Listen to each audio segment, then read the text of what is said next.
You know, the beautiful thing about Nepal is it's so diverse. The people, the culture, the friendliness. It's rugged, it's rough, but it's also green.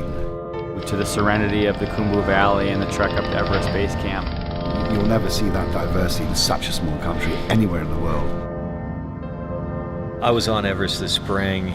Everything went awry. On the 25th, a huge avalanche came down and took out about half of base camp, killing 18 people. And so we spent the next 2 days, everything from trying to save lives to rescuing our climbers off the mountain, flying the injured, and to medical assistance in Kathmandu. All of a sudden, as I reached for the zipper of the tent just shot up into the air about 8 or 9 inches, hovered there for a few seconds, and then dropped back down. And then the whole glacier just started to bounce vertically up and down. I was in Nepal to climb Mount Everest in the spring of 2015, and we were up at Camp 1, and woke up around 11:30, and then I heard a big noise starting at about 11:56 a.m.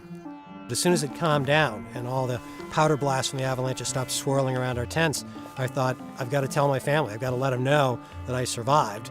I was able to get a message to my wife within about 30 or 40 minutes after the earthquake, which was a huge advantage because she works nights, and my message arrived on her phone, and when she woke up in the morning, there were hundreds of messages from people asking if I was okay, had I survived the earthquake, but instead she knew that I was okay, and so she was able to stay calmer and get some messages out to those people that I was okay at the moment. That was a huge advantage of having the inReach. When we got back down to base camp, I was able to loan it to the doctors that had done a tremendously good job of doing triage.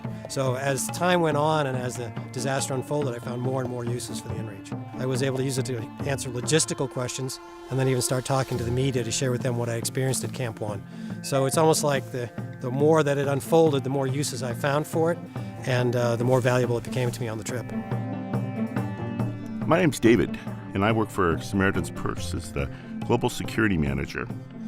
One of the places we launched to was after the earthquake this year that took place in Nepal. Really been hit by the landslides, the houses have been devastated. No cell service up there, sat phones didn't work, but this is one of the reasons why the DeLorme inReach really became a very useful device right after the earthquake. But with the inReach tracker, they were able to check in.